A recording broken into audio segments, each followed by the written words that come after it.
Hi, I want to share with you today a number of thoughts. One of them, and I think the overarching theme of this video, is looking at our lives from a growth standpoint, from a movement from an immature way in which we express ourselves in many areas of our life to a more mature way. This is something I've talked about in some of my public talks about a mature spirituality versus an immature spirituality, or a mature love versus an immature love.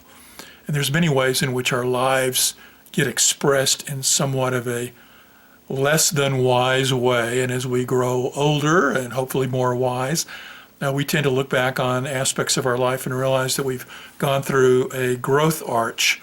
And that's the overall theme of this video, is looking at your life from that standpoint. And I also am going to hit on a couple of other topics. I want to talk about perspectives. I did a video on this not too long ago. I still think that this is one of the greatest spiritual practices that we can get into, because it opens our heart and it opens our minds to seeing things from the other perspectives of other people. And I do want to talk about a little bit about the political events that are going on in the world, and especially some of the events of the past week. Now, I'll start off with there, because I want to mention that in a lot of these videos, I don't talk about politics.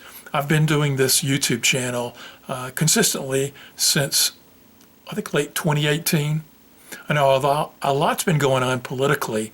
I tend not to talk about that. My website, Conscious Bridge, I started 16 years ago. And there was a period in the, I want to say maybe 2012 to 2015 or 16, where I was speaking a lot about politics. I spoke a lot about Donald Trump when he first rose to the political scene, and some of the impacts that he was having, and some of the things that are reflected upon him. But I recognized that a part of time I was looking at intuitively what is it that I wanted to present in terms of content, both on Conscious Bridge, my website, and this YouTube channel. And I've realized that more and more that if I want to share any kind of thoughts or wisdom that I have with you, it's the spiritual way of looking at life, looking less at life from an us versus them political standpoint, which is what we can get into, a lot of the dividing us up into camps and different viewpoints. Instead, I want us to move towards more of a unity consciousness, more of seeing how our lives are alike, and that we share more in common than we do not in common. So to that degree, let's talk a little bit about what do I mean by maturity versus immaturity and the growth of that. One of the things I've come to understand, and I'll speak in terms of the aspect of spiritual faith, spiritual understanding, is that one of the things that I see people grow through in their evolution, if they recognize they're on a spiritual path, is that they see that they first look at their powers outside of them, that they are some wounded individual, and hopefully religion and the group mindset and dogma of a particular faith is going to give them assistance in their individual life. And to many degree, they do find comfort in their traditional religious faiths. I didn't find that in it. I found that there was a lot lacking for me personally in traditional faiths that I grew up with in the southern part of the United States. And so much of my life was on a spiritual quest to try to understand life. Much of that looked at materialism. My major in psychology when I was in college many years ago, it focused on the materialistic aspects of behavioralism. And although I majored in psychology more as a part of my quest for an understanding of life and the meaning of life and why do we have consciousness and why do we exist, the behavioralism that I studied back at the time didn't answer a lot of those questions, and I felt a little unfulfilled by the materialistic psychology that was being taught back in the early 70s. And so I continued my quest, much of it on my own, pursuing metaphysical bookstores, different types of Eastern religions, looking for things that would bring me meaning. And over a long lifetime of questing, I found and resonated deeply with New Thought. I found New Thought back in the late 1980s and really got involved with it more heavily in the mid-90s. And since then, of course, I've become a New Thought or Science of Mind minister. But that doesn't stop my quest. It's continued in fact, if anything, it's encouraged it. It's encouraged me to continuing to look and to grow. And as I've grown through and looked back and reflected on my spiritual path, one of the things that I've recognized is that my early desires on the spiritual path were more about me, Mark, and what is it that I wanted for my own personal needs to grow and evolve and to learn and to fulfill what I needed as a separate individual. And the more that I've grown in spiritual truths, the more that I've recognized that it becomes less about me as an individual and sees myself more as part of a grander whole, that I'm united with all that is. In fact, that's a key concept that you'll find in New Thought teachings and in the perennial philosophy or the deeper mystical truths that are in the traditional religions, is that all of them look through a sense of separation of us as different and separate individuals and recognize a unity that is in all of us. That's at the thread of the mystical parts of Christianity, Sufism, in the Islam faith, the mystical aspects of Judaism, and certainly in the deeper meanings and teachings of New Thought, which resonate with me so deeply, is a recognition that it's more about what can I understand about my unity with all of life, and how can I bring an understanding of that unity to other expressions of the one to help uplift their growth on the planet.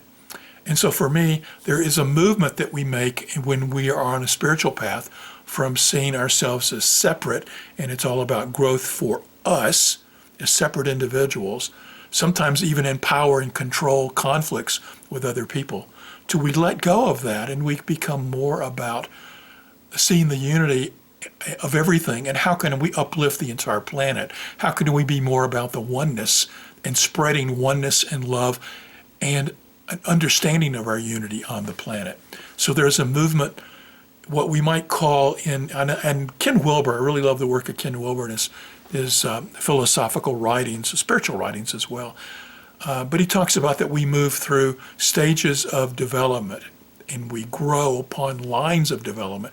And one of the lines of development he calls is a moral line of development, where we move through a state of seeing ourselves as being egocentric individuals who only care about ourselves, to letting go of that to a degree into ethnocentric, where yes, we continue to care about ourselves, but we care about others, and then we tend to grow more about the care of others until we recognize that people who are unlike us are united with us as well.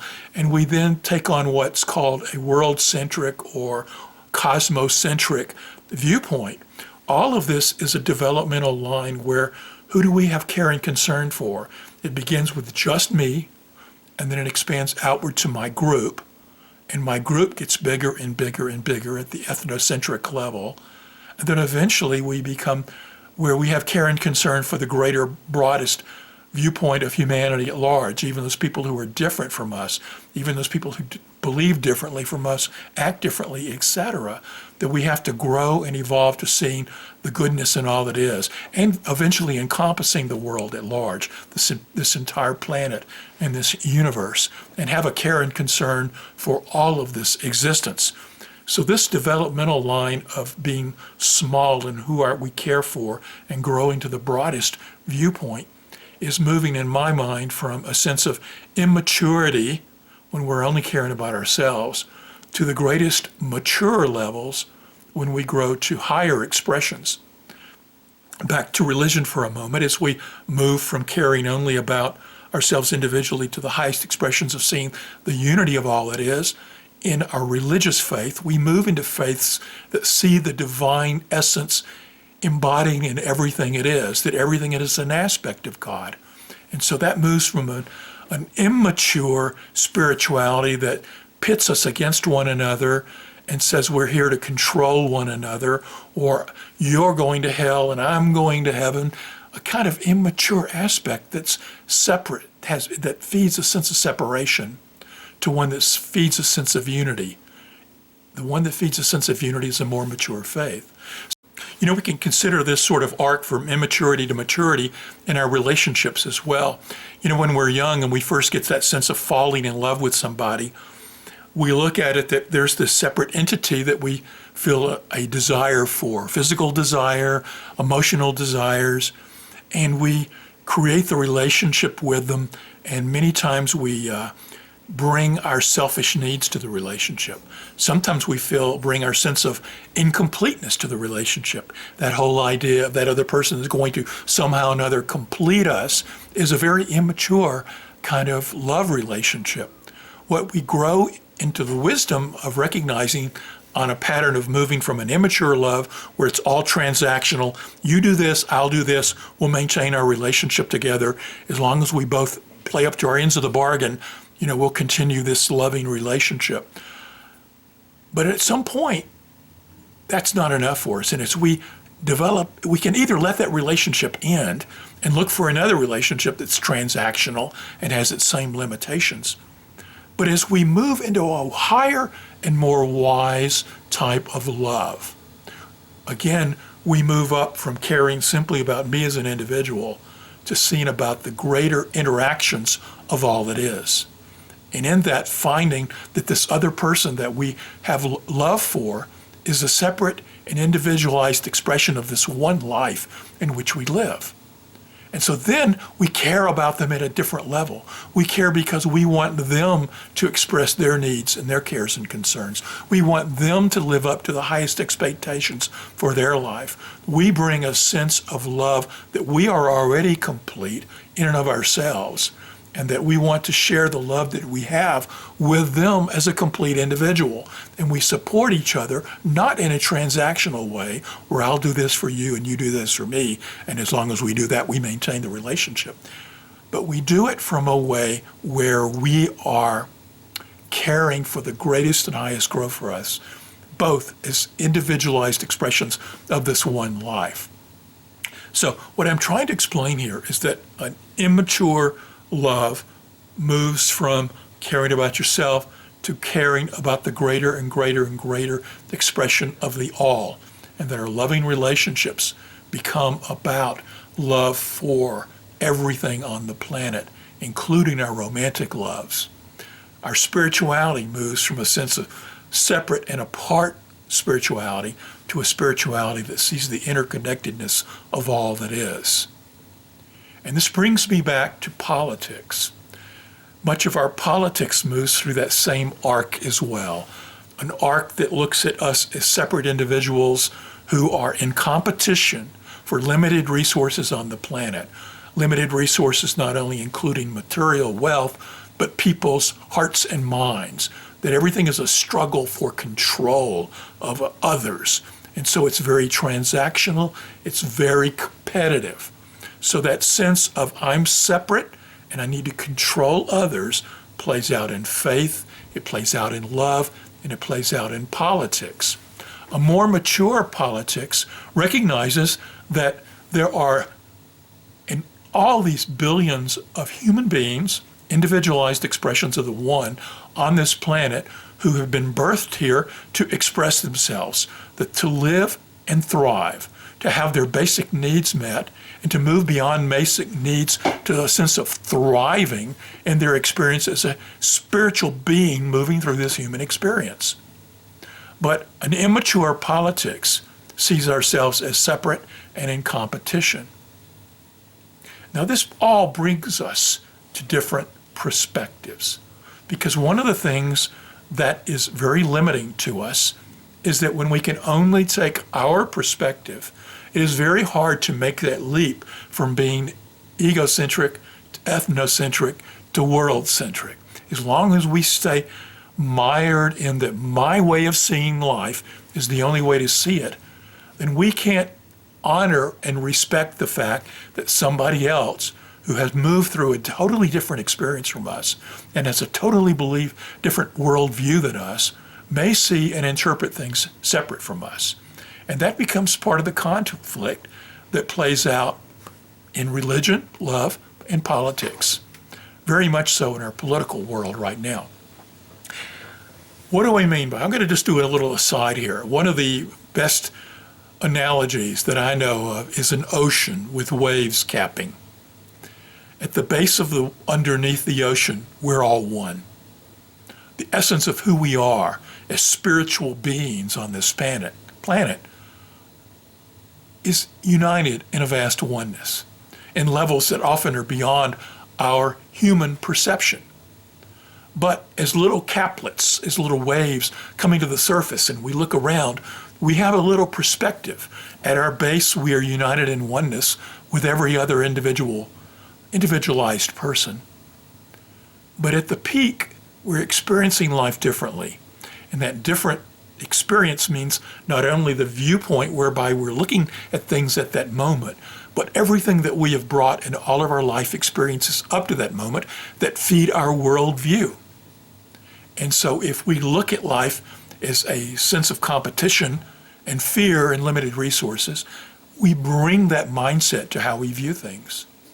If we look at the planet as an abundance of material wealth that is available for all of us to use and to thrive and grow through in this experience, it brings a different perspective and mindset to our interpretation of world events. But we still approach world events with a sense of separation, a sense of seeing life differently. Now, we can look at this almost sort of like when we go to watch a football game and they do a replay. The replay can be shown from different angles. The different perspectives of the different cameras show the play from a different viewpoint. That's just like us in life as we look at world events. We look at them and look at them from our perspective. Not only the perspective that the camera is showing us in a particular moment, but the perspective that we bring through our mindset and our worldview. So when we look at a football play shown through different perspectives, yes, we might see, well, the video does tend to show something in one perspective and not show it in another. And we tend to side with the video event that supports our viewpoint, which is the team that we care about. So if we're there with a mental perspective that we want one team to win over the other, then we're going to look for the video perspective that supports our viewpoint and our worldview, our care and concern for that particular team. It's much like the sad events that occurred in Minneapolis this week and all of the video that we've shown of that. You know, an honest perspective would look at it and say that the perspective of the ICE officer was wrong, that all of the camera angles tended to show that. But we have to also acknowledge that many of the people viewing the video have a different mindset from us and are seeing it differently. Now, this is not about who's right and who's wrong. I want to be very clear about that. Although my perspective, I have a perspective on that, the viewpoint of this is for us all to stop and reflect that every one of us has an individual perspective, is how we look at that, and we bring our judgments to that viewpoint. And as long as we cling to our viewpoints and don't honor and see that others have another perspective, then we will never find common ground for moving beyond something. Yes, this whole tragedy was egregious. We need to move beyond it and find a way to politically solve our differences and move forward for the best for all of us. One of the problems, of course, is that when we have our political leaders who have a very limited perspective and a certain perspective they want to push, they're not open to taking the perspective of others. As many pundits have talked about, the political events of this week, the Minneapolis shooting, certainly could have been responded to differently by the leaders in our government. Those who could have taken some time and honored the individual instead of jumping right to conclusions and making statements that for many of us appear to be false statements, simply because they want to push a particular perspective.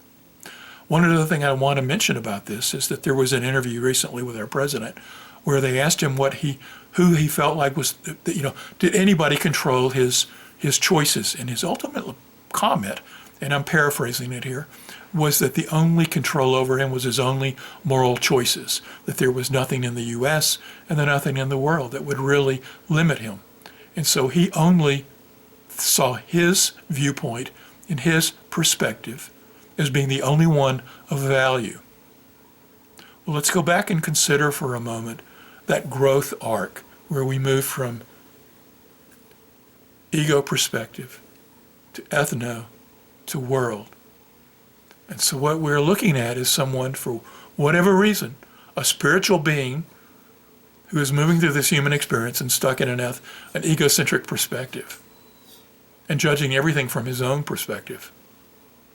And yet if we truly are moving and evolving and we want to overcome the political differences in this country, we have to each acknowledge that every person has a perspective on this that has value. Every person brings their own viewpoint and their own history, their own worldview to it. And somehow or another, we need to, all of us, find a way to open ourselves to that broader and grander perspective that takes the perspective of others into consideration. As long as we're focused on our own egocentric, I'm right and you're wrong, or ethnocentric, my group's right and your group's wrong, then we will continue in conflict. We will continue stymied by a sense of immature political actions, immature social actions with others, immature love for our fellow human beings on this planet. We will continue to stay divided. The only way that we can move to a higher level, a degree of maturity, is to move beyond and honor the differences and see our world more as one about cooperation and less about competition. It's more about me being right and you being wrong, but us finding a way in which we can all live here in harmony, having our basic needs met, and allowing everybody to thrive on this planet. It's not about demonizing others and defeating others. It's about finding a way for all of us to live here in love, in a mature and healthy and growth-oriented way. May we all move towards that as we move through the experiences here on planet Earth. And may we stay anchored in the truth that we are all spiritual beings moving through this human experience, that we are all united in oneness, that we are all expressions of that one spirit. Thank you for listening.